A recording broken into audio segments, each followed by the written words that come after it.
네, 반갑습니다. 오늘은 하나님 말씀을 붙잡고 성령이 하시는 일이라고 하는 제목으로 우리가 하나님 말씀을 듣도록 하겠습니다.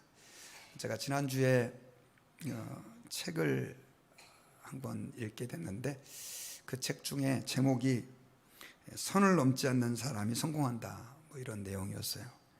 사람과의 거리를 좀 잘 유지해야 된다, 이런 내용들의 책이었는데 그 중에서 좀 제게 가슴에 남는 이야기가 하나 있었습니다.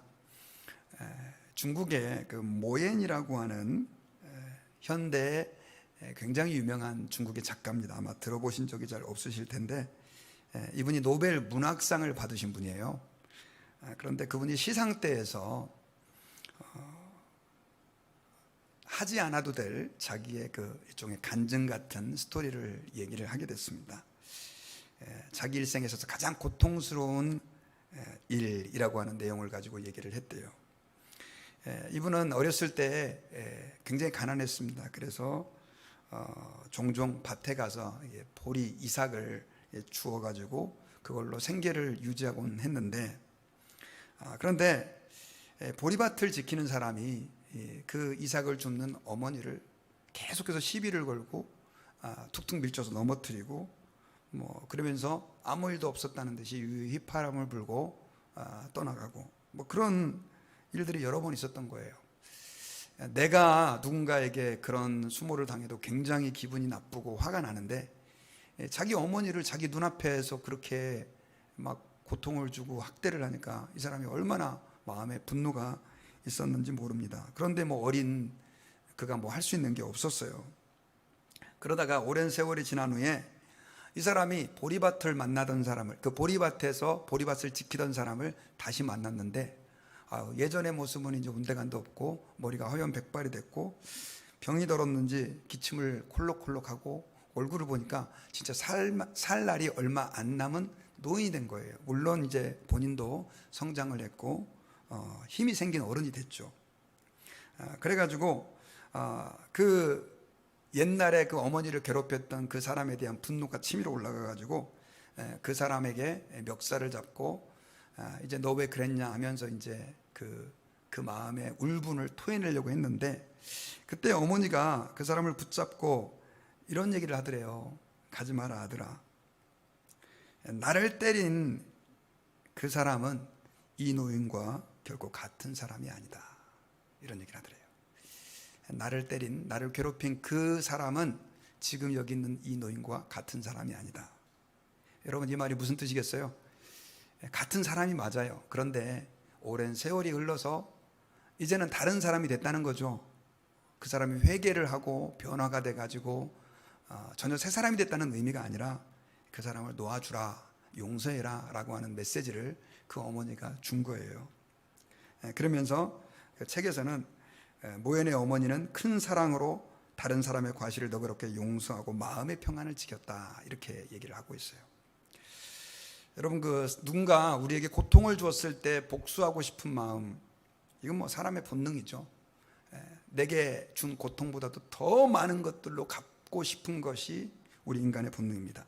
그래서 텔레비전이라든가 영화 같은 거 보면 복수를 주제로 만든 영화들이, 드라마들이 너무너무 많이 있어요.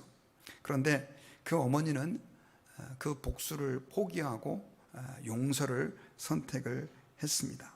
그런데 그것이 결국 어머니의 마음을 지켜주는 것이었고 마음의 평안을 유지하게 하는 방법이었다라고 하는 내용을 그 책에서는 얘기를 하고 있어요. 여러분, 사실 제가 이 어머니의 이야기를 드린 것은 예수님을 믿고 하나님의 큰 사랑을 받았다고 하는 우리도요, 누군가 이런 상황에 맞닥뜨렸다고 한다면 용서한다는 것이 결코 쉽지 않습니다. 용서라고 하는 것은 정말 하나님의 은혜로 특별히 자기의 마음을 잘 다스릴 수 있는 소수의 사람들이 할 수 있는 것입니다. 용서 말고도 우리가 정말로 하나님이 기뻐하시는 삶을 이 땅에서 살아가는 거 결코 쉬운 얘기가 아닙니다. 그럼 왜 그럴까요?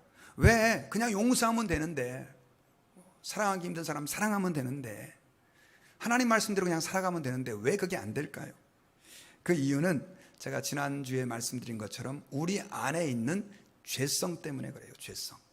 우리 안에 있는 죄성이 자꾸만 우리의 내면에서 하나님이 원하는 대로가 아니라 내 육적인 욕망을 따라서 본능대로 살게끔 계속해서 충동질을 하는 거예요.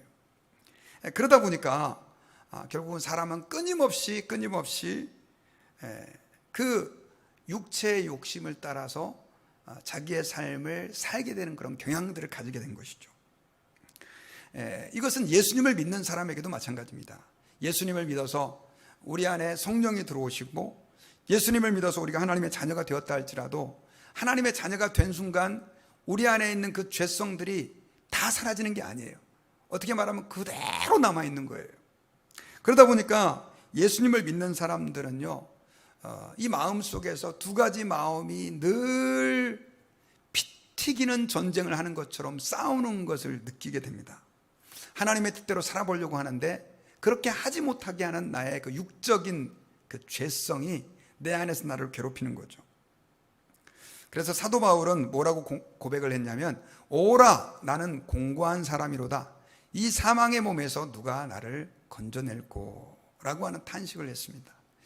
예수님 다음으로 위대한 사도라고 하는 사도 바울도 그런 고통을 그 마음속에서 가지고 있었으니 여러분, 우리는 오죽하겠습니까? 우리도 마찬가지로 그런 고통을 가지고 있다고 하는 거예요. 그런데 그 고통으로 끝이 아니라 우리에게 소망이 있다는 것이죠. 사도 바울은 로마서 7장 마지막 절에서 우리가 그럼에도 불구하고 예수 그리스도로 말미암아 감사한다, 이 고백을 하고 있어요.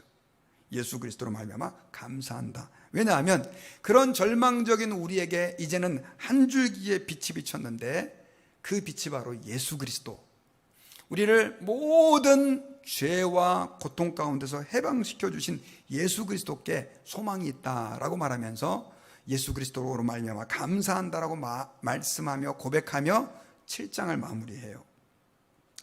그런데 8장에서는 그러면 왜 우리가 예수님으로 말미암아서 그 고통 중에서도 감사하는가에 대한 고백이 나와 있는데요, 8장 1절을 같이 우리 한 번만 더 크게 한 목소리로 한번 읽어보겠습니다. 시작.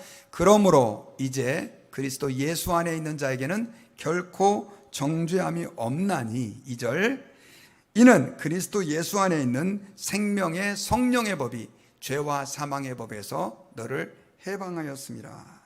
자, 왜 그런 절망적인 상태에서 우리가 예수 그리스도로 인해 감사할 수 있느냐? 그 이유는 1절에 그리스도 예수 안에 있는 자에게는 정죄함이 없기 때문에, 정죄함이 없고 예수 안에 있는 생명의 성령의 법이 죄와 사망의 법에서 우리를 해방했기 때문이다, 이렇게 얘기를 하고 있는 거죠. 자, 비록 우리가 두 마음이 우리의 마음 안에서 계속해서 싸워서 왜 나는 이렇게 연약하지? 내가 예수님을 믿으면서도 왜 이렇게 나는 자주 쓰러지지? 도대체 나는 뭐야? 나는 너무너무 힘들어. 사도 바울이 오라 나는 공고한 자로다. 이 사망의 몸에서 누가 나를 건져낼꼬? 이런 탄식이 들 정도로 우리가 공고하지만 예수님 안에 있는 사람에게는요, 정죄가 없다는 거예요. 이 말은 무슨 말이냐면요, 마치 죄의 굴레의 감옥에 갇혀 있을 때, 그리고 내가 할 수 있는 것이 아무것도 없었던 우리 인간들에게 이제는 하나님의 빛이 열렸다는 것입니다. 어떤 방법으로도 해결의 실마리가 보이지 않았던 그 우리 인간의 절망에 이제는 소망이 생겼다는 거예요. 여러분, 저는 나이가 들으니까 자꾸 옛날이 굉장히 생생하게 막 생각이 나요. 제 아내하고 또 그런 얘기를 좀 했는데, 막 중학교 때, 초등학교 때 한동안 잊고 있었던 막 기억들이 좀 생생하게 막 떠올라요, 나이가 들으니까. 그래서 연세 드신 분들이 옛날 얘기를 많이 하나 봐요. 중학교 때요, 그 HR이라고 그래가지고 그 특별활동이 있었습니다. 근데 그때 제가 특별활동에 어떤 부서에 들어간 적이 있었냐면 장기반에 들어간 적이 있습니다. 장기 아시죠? 장군 몽군하는 중학교 2학년 때예요. 제가 장기 두는 걸 좀 좋아했었거든요. 그래가지고 1년 동안 장기반에서 아주 열심히 장기를 배우고 두었습니다. 그러다 보니까 중학교 2학년이면 굉장히 어린 나이인데 제가 장기를 상당히 좀 잘 두게 됐습니다. 그래서 어르신들이 앉아가지고 이렇게 장기를 두는 곳에 가서 좀 훈수도 좀 들 수 있게 됐고, 또 어르신들이 나하고 한번 해보자 해서 어르신들하고 장기도 좀 이제 상대할 정도로 이기지는 못하지만 그런 정도 됐는데요. 장기를 여러분 두다 보면 외통수라는 게 있어요. 아시죠? 우리 외통수. 여자분들은 잘 모를 수도 있는데 막 이렇게 그 말들을 이용해 가지고 왕을 딱 포위해 가지고 이제 왕이 더 이상 꼼짝달싹 할 수 없는 거예요. 이거 움직이면 이렇게 죽고 저거 움직이면 저렇게 죽는, 정말 꼼짝달싹 할 수 없는 그런 상황인 거죠. 그러면 이제 장기알 던지고 내가 졌습니다 해야 되는 거예요. 이게 외통수예요. 그런데 갑자기 아주 기가 막힌 아이디어가 하나 떠올라요. 그래가지고 이 말을 이렇게 움직여가지고 오히려 반대로 내가 죄송합니다. 내가 말을 던지고 졌습니다 해야 되는데 오히려 상대방을 그 중요한 말을 잡아먹고 더 위기로 몰게 되는 그런 상황을 가끔씩 오게 돼요. 아마 체스도 그런 게 있죠. 게임을 하다가도 그런 일들이 있게 됩니다. 제가 지금 왜 이런 말씀을 여러분들에게 드리느냐면요, 예수 그리스도 안에 있는 자에게는 결코 정죄함이 없다. 생명의 성령의 법이 죄와 사망의 법에서 우리를 해방했다. 이것은 우리가 우리의 죄성으로 인해서 하나님의 말씀대로 온전히 살지 못하는 끊임없는 죄책감으로 정말 외통수에 딱 걸려갖고 아우 나는 이제 끝났습니다, 장기알 던지고 그냥 포기하려고 해야 되는 그런 상황에서 빛이 열린 거예요. 묘수가 생각이 난 거예요. 완전히 역전의 기회가 허락이 된 것입니다. 제가 주님께서 우리에게 베풀어 주신 이 구원과 정죄함이 없다라고 하는 은혜를 장기에 비유해서 좀 죄송하지만, 그러나 여러분 장기를 더 보신 분은 그때 이 기분이 얼마나 좋은 줄을 알 수 있어요. 예수 그리스도께서 우리에게 허락해 주신 그 구원의 놀라운 능력은 그것의 몇백 배, 몇천 배 이상으로 우리에게 소망과 빛이 되었다라고 하는 것을 말씀해 주고 있는 거예요. 죄의 절망에서 그냥 죄책감 속에서 좌절하고 죽을 수밖에 없었던 저희들이 예수님의 십자가 때문에 이제는 완전히 전세가 역전되는 상황이 일어나게 된 것입니다. 특별히 여러분, 정죄함이 없다. 우리 아까 1절에 예수 그리스도 안에 있는 자에게는 결코 정죄함이 없다라고 되어 있는데, 이 정죄함이 없다라고 하는 단어는 영어로는 condemnation입니다. 원문을 보니까 카타크리마라고 하는 단어를 쓰였는데, 이 말은 하나님이 심판한다라고 하는 뜻이에요. 여러분, 예수님 안에 있는 사람은 비록 우리가 연약해서 죄에 넘어질 때가 있고 하나님의 뜻대로 온전히 살지 못하는 약함들을 가지고 있다 할지라도 하나님의 정죄, 하나님의 심판이 없다라고 말씀을 해주고 있어요. 생명의 성령의 법이 이제는 우리를 완전히 하나님의 심판과 저주에서 해방되게 됐다, 이렇게 선언하고 있어요. 할렐루야! 이게 얼마나 놀라운 일입니까? 이것은 마치 노예로 평생 살 수밖에 없었던 사람이 그 노예에서 해방되는 것과 같은 그 해방을 지금 말하고 있는 거예요. 여러분, 우리 한국은 38년 동안 일본의 식민지로, 일본의 노예처럼 산 적이 있었습니다. 나라의 주권을 다 뺏기고 이제는 일본이 새로운 나라의 주인이 됐죠. 그 일제시대의 아픔을 아마 우리 연세 드신 분들은 기억할 겁니다. 왜냐하면 그분들이 어렸을 때 아버지 어머니가 어떻게 살았는지를 다 아니까요. 농사를 지어도 그 수확된 농작물들, 피땀 흘려서 수확한 것들을 싹 걷어가 버리고, 피 끓는 그 젊은이들을 일본의 전쟁을 위해서 징집해가지고 강제로 데려가 버리고, 강제 노동에 시달리고, 심지어 언어를 빼앗겨가지고 우리 한국말을 사용할 수 없고 일본말을 써야 되고, 그리고 일본식 이름으로 창씨개명이라고 이름까지 바꿔야 되는 그런 상황이 우리 한국에 38년 동안 일제 치하에서 일어났었습니다. 그런데 문제는 그런 우리 한국 분들이, 독립운동가들이 열심히 독립하고 독립운동을 하고 일본의 그 총리를 가서 암살하기도 하고 군대를 만들어서 싸워보기도 했지만 힘이 없었어요. 힘이. 그런데 어떻게 우리 한국이 해방이 됐습니까? 1945년 8월 15일 날 해방을 하게 됐는데, 그 계기가 바로 미국에서 일본 히로시마에 터뜨린 그 원자폭탄을, 핵폭탄을 계기로 일본이 갑자기 항복을 하는 바람에 우리 한국이 자유를 얻었잖아요.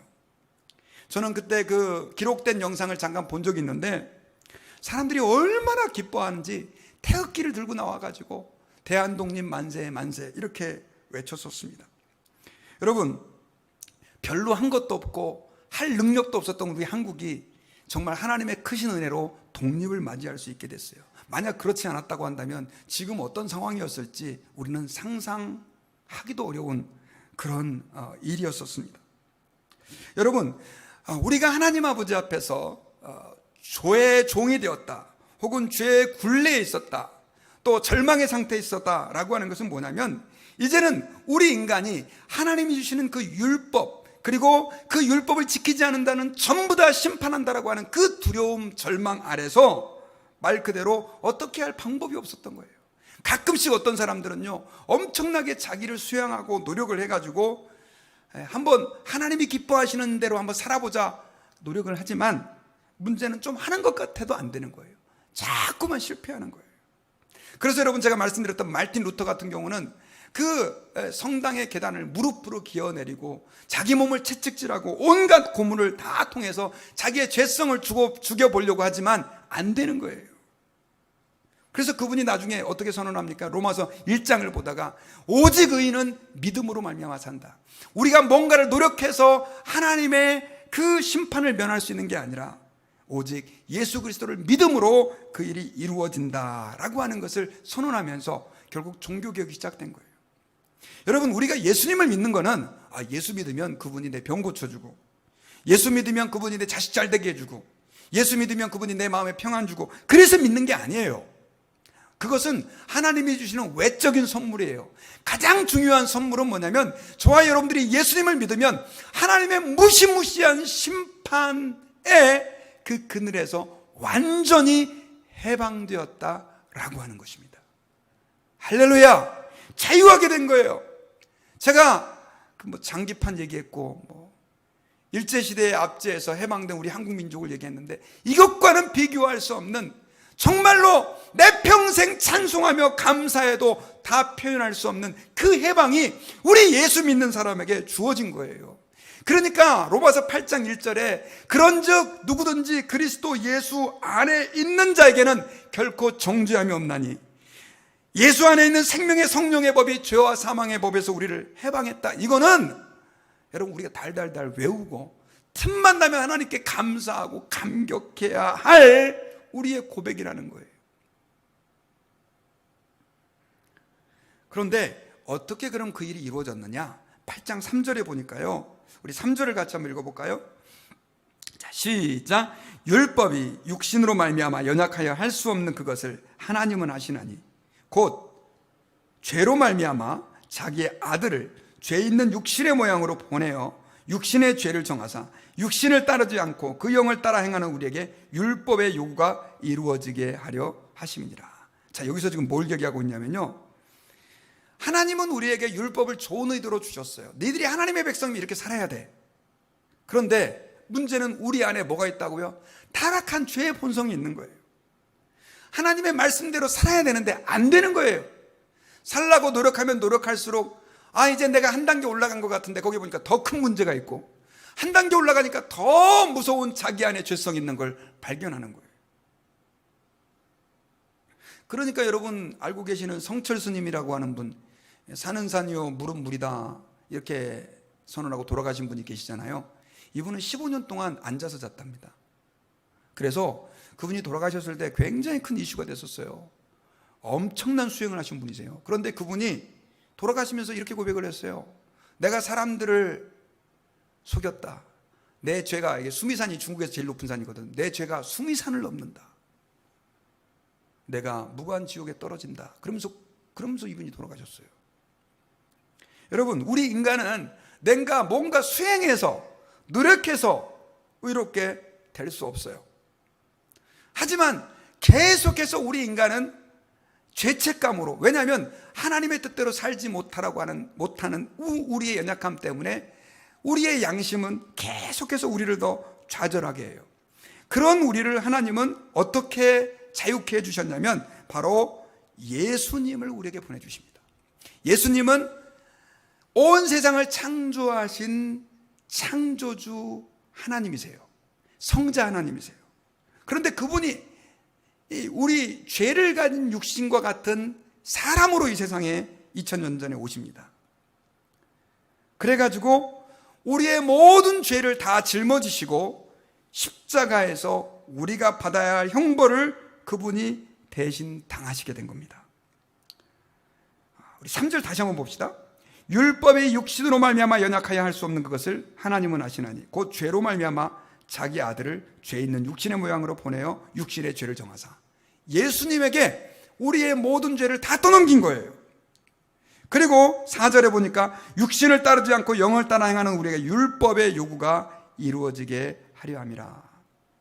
자, 이것은 무슨 말이냐면 이따가 제가 이제 결론적으로 할 중요한 말씀인데, 우리가 그 전까지는 우리의 죄성을 따라 살 수밖에 없었지만, 그러나 이제는 예수님을 믿고 해방된 사람은 그 성령을 따라 행하는 우리가 이제는 하나님이 우리에게 요구하는 그 어마어마한 율법의 요구를 만족시킬 수 있게 됐다는 뜻입니다. 제가 여러분 이 로마서 8장을 설교를 준비하는데 참 어렵더라고요. 사실 성경이 여러분 2000년 전에 기록된 겁니다. 그럼에도 불구하고 얼마나 깊은지 몰라요. 오늘 우리 그리스도인들이요, 정말 성경을 좀 깊이 상고하고 또 의미를 기억하면서 말씀을 읽고 공부하고 들어야 돼요. 제가 사실 말씀 준비하다가 이 성도들이 이거 이해할 수 있겠나 하는 생각까지 들 정도로 말씀이 좀 어렵습니다. 그러나 어려운 만큼 여기에 뭐가 있냐면 정말 중요한 하나님의 진리가 담겨져 있습니다. 수많은 사람들이 로마서를 통해 평에 변했고, 로마서를 통해서 삶이 새로워졌고, 로마서를 통해서 예수님을 만나는 은혜가 있었던 거예요. 자, 우리 3절과 4절에 보니까 이 율법이 육신으로 말미암아 연약하여 할 수 없는 그것을 하나님은 예수님을 통해서 해결하셨다. 그것은 우리의 모든 연약함, 죄, 부족함, 나약함들을 예수님에게 다 맡겨서 예수님이 죄값을 대신 치르게 하신 것입니다. 대속이죠, 대속. 자, 그럼 이게 왜 우리를 그 율법의 저주와 압박에서 해방시킨 것이냐? 왜 예수님을 믿으면 우리가 해방되는 것이냐? 왜 예수님을 믿으면 율법의 요구가 이루어지는 것이냐? 이런 질문을 해봐야 돼요. 제가 예를 들어서 한번 설명을 해드리겠습니다. 요즘에 여러분 그 주식이 많이 떨어지고 있죠? 많이 떨어졌죠? 한국은 그 몇 개의 그 코인, 비트코인이라고 하는 코인과 유사한 코인들이 좀 많이 나왔는데, 다음 디지털 시대에 새로운 화폐로 등장할 거다 이런 얘기가 있어서 한참 몇 년 동안 이 코인에 대한 투자 운동이 일어났었습니다. 그런데 문제는 한국에서 굉장히 유명한 그 코인이 한 100달러까지 가던 게 거의 0달러로 떨어졌습니다. 1달러 이하로. 그러니까 거기에 젊은이들이 굉장히 많이 투자를 했는데, 제가 이건 만들어낸 얘기인데 이런 상황을 한번 가정해 볼 수 있습니다. 한 젊은이가 한참 코인이 이렇게 올라갈 때 코인을 투자하면 돈을 번다라고 하는 얘기를 들었습니다. 그래가지고 자기 돈 다 끌어모으고 또 더 큰 돈을 투자를 해야 더 많이 돈을 버니까 사채 이자까지 얻어가지고 은행 론 얻을 수 있는 거 다 얻어가지고 코인을 사가지고 다 투자를 했습니다. 그런데 최근에 일어난 것처럼 그 코인이 완전히 똥값이 돼버린 거예요. 그리고 이제 빚을 갚아야 될 날이 된 거예요. 자기는 그렇게 투자하면 최소한 2배, 3배는 얻어서 다 빚 갚고 이익을 남길 줄 생각을 했는데 완전히 거지가 된 겁니다. 사채업자는 깡패를 동원해가지고 그 사람의 집을 부수면서 나중에는 돈 갚으라고 계속 찾아오더니 안 갚으니까 그 사람을 아예 끌고 가가지고 감금시켜놓고 완전히 말 그대로 노예를 부리듯이 온갖 허드렛 일을 하게 하면서 그 사람을 고통스럽게 합니다. 성인이었기 때문에 어디 가서 창피해서 말도 못하고 그러고 있는 절박한 상황이었었어요. 돈을 갚을 능력은 없어요. 그런데 그 사람의 아버지가 어쩌다가 이 아들의 상황을 알게 됐습니다. 아들이 굉장히 자존심이 강한 아이라는 걸 알았기 때문에 이 아버지는 아들에게 얘기하지도 않고 그 사채업자를 만나가지고 아버지가 그동안 노후를 위해서 준비한 그 모든 돈과 재산을 다 그 사채업자에게 주면서 빚을 다 갚아줍니다. 나중에는 어느 날 감금되어 있는 상태에서 죽을 날만 기다리고 있었던 그 사람이 문이 철커덕 열리면서 너 이제 나와, 해방이야 라고 얘기하는 거예요. 영문을 모른 채 풀려납니다. 알고 보니까 자기 아버지가 모든 걸 희생해가지고 그 빚을 갚아준 걸 알게 된 거예요. 자, 제가 만들어낸 얘기예요. 자, 그런데 예수 그리스도의 구원을 저는 이렇게 한번 설명을 해주고 싶습니다. 여러분, 우리는 하나님의 말씀대로 살지 못했습니다.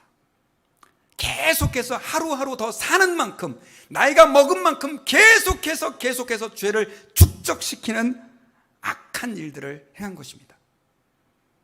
이제 우리에게 남아있는 것은 하나님의 심판과 형벌뿐이었습니다. 죄의 싹은 사망이요 하나님의 은사는 그리스도 예수 우리 주 안에 있는 영생이다. 죄의 대가로 우리는 사망, 지옥의 형벌을 받을 수밖에 없었던 거예요. 요한계시록에 보니까 그 사망은 불못에 던져지는, 지옥에 던져지는 무시무시한 사망입니다. 그런데 하나님께서 아무것도 할 수 없는 우리를 위해서 성자 예수님을 이 땅에 사람의 모양으로 보내셨습니다. 그리고 그 예수님을 십자가에 못 박아 죽게 하십니다. 뭐 때문에? 우리가 지은 죄 때문에, 우리가 하나님 앞에서 범죄한 그 모든 것들 때문에 십자가에서 죽게 하십니다. 한마디로 말하면 우리가 받아야 될 그 모든 형벌을 예수님이 대신 다 당하게 하신 것이죠. 아버지가 아들 대신 엄청난 손해를 감수하고 그 빚을 갚아준 것처럼 하나님 아버지께서는 예수님을 십자가에서 대신 죽게 하심으로 내가 받아야 될 그 심판을 예수님을 통해서 다 해결해 주신 거예요. 할렐루야. 십자가는 그런 거예요. 내가 죽어야 될, 내가 받아야 될 심판을 하나님의 아들께서 대신 당하신 것입니다. 이사야서 53장에서는 그래서 그가 찔림은 우리의 허물을 인하며 그가 상함은 우리의 죄악을 인함이라. 갈라디아서 3장 13절에서는 그리스도께서 우리를 위하여 저주를 받은 바 되셨다, 이렇게 얘기를 하셨어요. 예수님이 우리 때문에 저주를 당하신 것이지요. 자, 그러면 이게 왜 우리를 온전히 해방시킨 것인가? 아까 4절 말씀해 보니까요, 육신을 따르지 않고 그 영을 따라 행하는 우리에게 율법의 요구가 이루어지게 하려 하심이라, 이렇게 얘기했어요. 자, 예수님에게 죄를 다 뒤집어 씌워서 십자가에 죽게 하심으로 4절에 보니까 우리가 육신을 따르지 않고 영을 따라 행하는 우리에게 율법의 요구가 이루어지게 하려 합니다.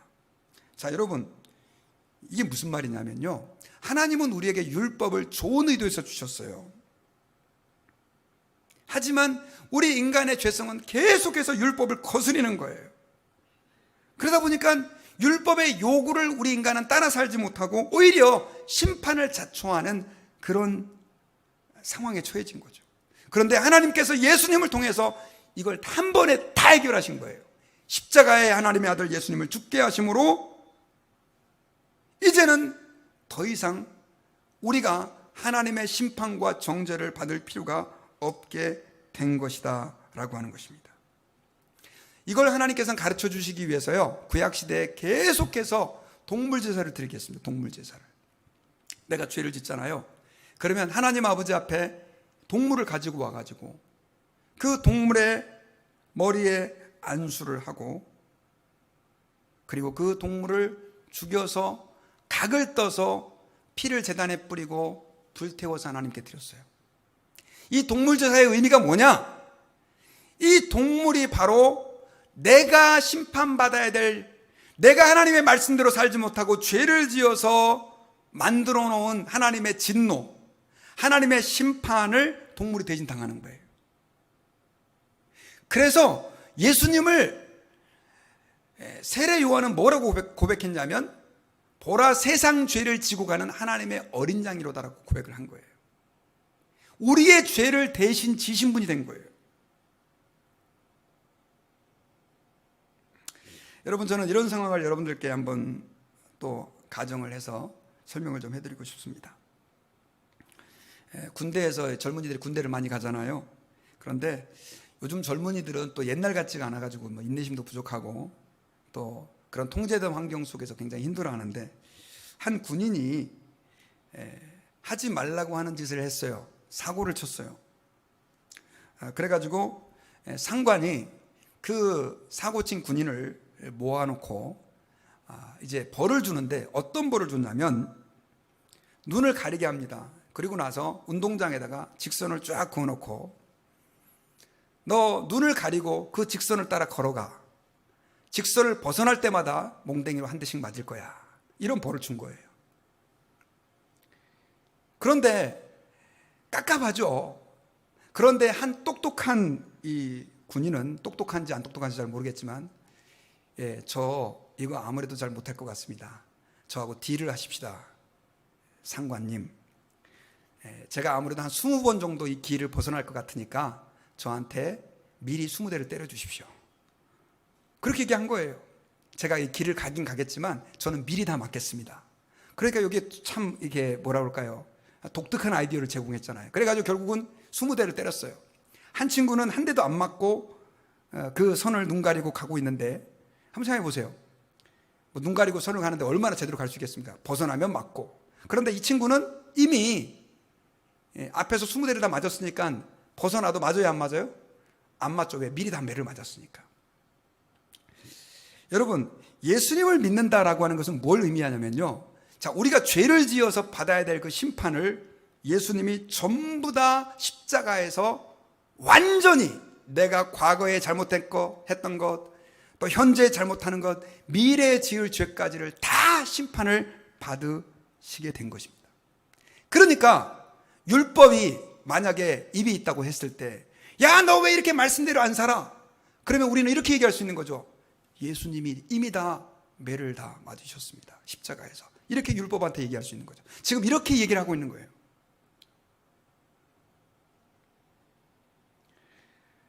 여러분, 우리는 육신이 죄성을 가지고 있어서 타락한 인간성 자체로 살 수밖에 없었습니다.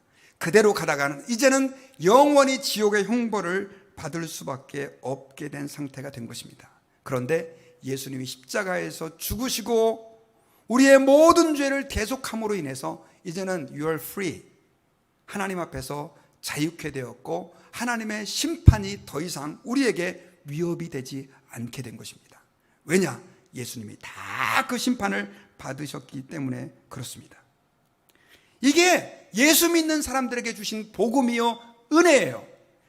그러면 아까 참 서두에 사도 바울이 예수를 믿는 사람인데도 불구하고 내가 왜 이렇게 고통스러워하고 힘들어하고 좌절하고 절망하는데 예수님 안에 소망이 있다라고 말한 거냐면, 예수님이 법적으로 자기의 모든 죄를 다 용서해 주신 것에다가 플러스 이제는 예수님이 십자가에서 죽으심으로 말미암아서 우리에게 엄청난 혜택이 한 가지 더 주어지게 됐는데, 그것이 바로 뭐냐면요, 성령님이, 이제는 예수님을 믿는 사람 안에 성령님이 그 안에 들어와서 내주하시고 살게 되는 축복이 있어지게 됐다라고 하는 것입니다.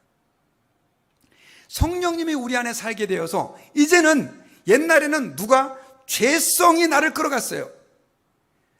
죄성이 하라는 대로 하는 거예요. 성질이 나면 그냥 성질 내고, 거짓말해야 될 상황이면 그냥 거짓말하고, 쾌락을 쫓아갈 상황이면 그냥 쾌락을 쫓아가고. 그런데 이제는 예수 그리스도를 믿게 됨으로 그 예수님 때문에 우리 안에 들어와 계신 그 성령님으로 인해 가지고 믿는 자들 안에 이제는 두 마음이 생기게 된 겁니다. 어떤 마음이 생기게 되냐면, 하나님의 뜻을 행할 수 있게 하시는 성령이 우리 안에 들어오게 된 거예요. 자, 여러분, 제가 여러분들에게 질문할게요. 예수님을 믿습니까? 대답해 보세요. 예수님 믿습니까? 이 고백을 하는 사람이라고 한다면, 내가 정말 예수님을 나의 구주로 믿은 사람이라고 한다면 여러분들 안에 성령이 계시다는 거예요. 그래서 그 성령이 여러분들 안에서 끊임없이 이제는 여러분들로 하여금 하나님의 뜻을 따라 살도록 여러분들의 마음을 움직여준다는 것입니다. 여러분, 우리가 죄에 빠질 때는요, 우리의 마음이 죄에 오염되어 있기 때문에 계속해서 마음에 죄된 생각이 따라올 때 육신이 그 죄를 따라가는 거예요. 그런데 이제는 성령님이 우리 안에 들어오심으로 우리가 어떻게 된다? 그 성령님이 우리에게 하나님이 원하는 것을 우리에게 알려주시는 거예요. 그러면서 하나님의 뜻을 따라 살 수 있게 된 거예요. 그러니까 힘들고 연약한 우리가 이제는 성령 안에서 하나님의 뜻을 이룰 수 있는 어마어마한 특권을 얻게 되었어요. 성령이 우리 안에 내주하심을 통해서, 우리 안에 거하심을 통해서 그 일이 일어난 것입니다. 여러분, 제가 로마서를 이렇게 계속해서 강해 설교를 하고 있는데, 로마서 전체에는요, 이 성령이라는 단어가 34번 나옵니다. 그런데 오늘 본문 로마서 8장에만 21번 성령이라는 단어가 나와요. 성령, 그러면 많은 분들이 사실 오해를 하고 있습니다. 어떻게 오해를 하고 있냐면, 옛날에 부흥사 목사님들이 성령 받아라, 성령 받아라, 이런 거 막 했잖아요. 그러다 보니까 많은 분들이 성령을 무슨 뜨거운 어떤 감정, 혹은 하나님의 능력이 주어지는 거, 또 어떤 분들은 마음에 기쁨이 오는 거, 이걸로 생각하는 분들이 계세요. No. 여러분, 성령님은요, 우리가 하나님 아버지 예수 그리스도를 예배하고 섬기는 것처럼 성령님도 삼위일체 하나님의 한 위격을 가지신 하나님이세요. 어떤 힘이나 우리에게 기쁨을 주는 어떤 그런 그냥 어떤 something, 그런 게 아니라 인격을 갖추고 계신 하나님이신데, 그 성령 하나님이 예수 그리스도를 주님으로 믿는 사람의 마음속에 들어오셔서 그 사람 안에 내주하시게 된다, 그 안에서 살게 된다라고 하는 것입니다. 그런데 여러분, 많은 그 역사에서 보면 사람들이 이 성령님의 인격성을 무시했어요. 그냥 어떤 힘, 에너지, 이런 정도로 생각을 했는데요, 성경에서는 그 성령님이 살아계셔서 역사하시는 하나님 아버지와 동등한 분으로 말씀을 하고 있어요. 제가 다음에 이제 그거 좀 더 디테일하게 이야기를 여러분들께 드리려고 합니다. 그러니까 성령이 내 안에 계신다라고 하는 것은 단순하게 성령 안에서 우리가 기뻐하고 성령 충만 받아가지고 즐겁고 눈물이 나고 마음에 감격이 생기고, 그게 아니라는 거죠. 성령이 우리 안에 오심으로 인해 가지고 우리는 이제 하나님이 내 안에서 사시는 그런 놀라운 기적의 역사가 일어나게 된 겁니다. 성령이 내 안에 계심으로 이제는 더 이상 내가 죄 굴레 아래서 심판받을 사람이 아니라라고 하나님은 우리에게 계속해서 말씀해 주고 있는 거예요. 그리고 성령이 우리 안에 계심으로 인해서 우리는 이제는 더 이상 육신의 죄의 욕망에 끌려가지고 그냥 늘 죄를 지을 수밖에 없는 존재가 아니라 하나님의 뜻을 이룰 수 있는 하나님의 사람으로서의 힘과 은혜를 얻게 됐다는 거예요. 그래서 여러분, 우리가 하나님 앞에서요, 정말 두 마음을 가진 우리, 예수 그리스도를 믿지만 여전히 죄성이라는 것이 남아있는 우리가 승리하기 위해서는 어떻게 되느냐? 내 안에 계신 그 성령님의 음성을 듣고 그 성령님이 원하시는 바를 순종하면서 따라가야 되는 줄 믿습니다. 예수 믿는 사람들 가운데서도요, 예수 안 믿는 사람하고 똑같이 사는 사람들이 너무 많아요. 교회에서 예수님은 나의 주님입니다, 예수님을 믿습니다, 기도도 하고 하지만 중요한 게 결정할 땐 다 내 마음대로 해. 여러분, 제가 이제 계속해서 성령님에 대해서 여러분들과 말씀을 나눌 텐데요, 여러분, 정말 예수 믿는 사람으로서 여러분들이 아까 평강의 삶, 승리하는 삶을 살기를 원한다고 한다면 성령의 음성에 귀를 기울이시고 성령님의 그 명령에 순종하며 살아가기를 주의 이름으로 축원합니다. 그럼 어떻게 해야 되느냐? 그걸 네 가지로 간단하게 한 문장씩만 말씀드리고 말씀을 맞으려고 합니다. 성령님이 어떻게 음성을 듣냐? 성령님은요, 첫째는 말씀을 통해서 우리에게 주님의 음성을 들려줘요. 뭘 통해서요? 말씀, 성경 말씀. 설교를 듣다가, 성경을 읽다가, 성경 공부를 하다가 주님이 내게 깨닫게 해주는 것이 성령님이 우리에게 하시고자 하는 말씀이라는 거죠. 두 번째로는 기도입니다. 하나님 앞에서 기도하다가 정말 죽도록 미운 사람인데 용서해야 될 마음이 들었다. 성령님이 역사하시는 거예요. 하기 싫은 일인데 주님이 내게 원하는 것 같은 감동이 들어왔어요. 성령의 음성인 거예요. 오늘날 그리스도인들이 이런 걸 다 무시하는 사람이 많아요. 세 번째로는 믿음의 선배나 동료의 권면을 통해 주님이 우리에게 말씀할 때가 있어요. 제가 이건 좀 더 다음에 구체적으로 말씀드리겠습니다. 에스더가 왕비로 있을 때 자기의 삼촌 모르드게가 에스더를 조언하잖아요. 네가 왕비가 된 것이 이때를 위함이 아니냐.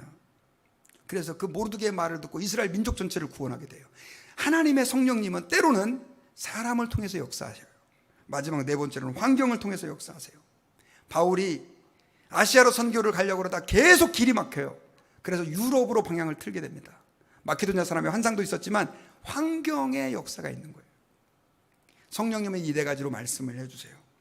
그러므로 여러분, 저와 여러분들이 육신이 연약합니다. 저는 어쩔 수 없이 이제는 실패할 수밖에 없고 좌절할 수밖에 없는 인생입니다. 탄식하지 마시고 성령의 그 음성에 귀를 기울여서 날마다 주님 안에서 승리하는, 그래서 율법이 육신의 약함으로 인하여 할 수 없었던 그것을 성령께서 하신다라고 하는 그 말씀처럼 저와 여러분들의 삶 속에서 하나님의 성령님이 충만하게 우리를 지배하시고, 그래서 이제는 실패의 그 탄식이 아니라 성공의 감사와 찬양이 저와 여러분들의 삶에 넘쳐나시기를 주의 이름으로 축원합니다. 기도하겠습니다. 하나님 아버지, 감사합니다. 오늘 말씀을 통해서 저희들이 우리의 육신의 약함으로 인해서 정죄에 빠져서 멸망할 수밖에 없었던 우리가 어떻게 주의 은혜로 예수님의 십자가로 죄사함을 받고 구원을 받게 됐는지, 그 어둠의 터널에서 해방될 수 있었는지를 말씀을 통해 깨닫게 해주심을 감사합니다. 그리고 이제는 우리가 방황하지 아니하고 성령님이 우리 안에 계심으로 성령의 요구를 따라, 성령의 음성을 따라 순종할 때 어떤 일이 우리 안에 일어날 수 있는지를 말씀을 통해 들었습니다. 저희들의 마음을 움직여 주셔서 성령님 우리를 이끌어 주시고 그 음성에 순종할 수 있게 도와 주옵소서. 예수님의 이름으로 기도하옵나이다. 아멘. 네, 감사합니다. 우리 이 시간에는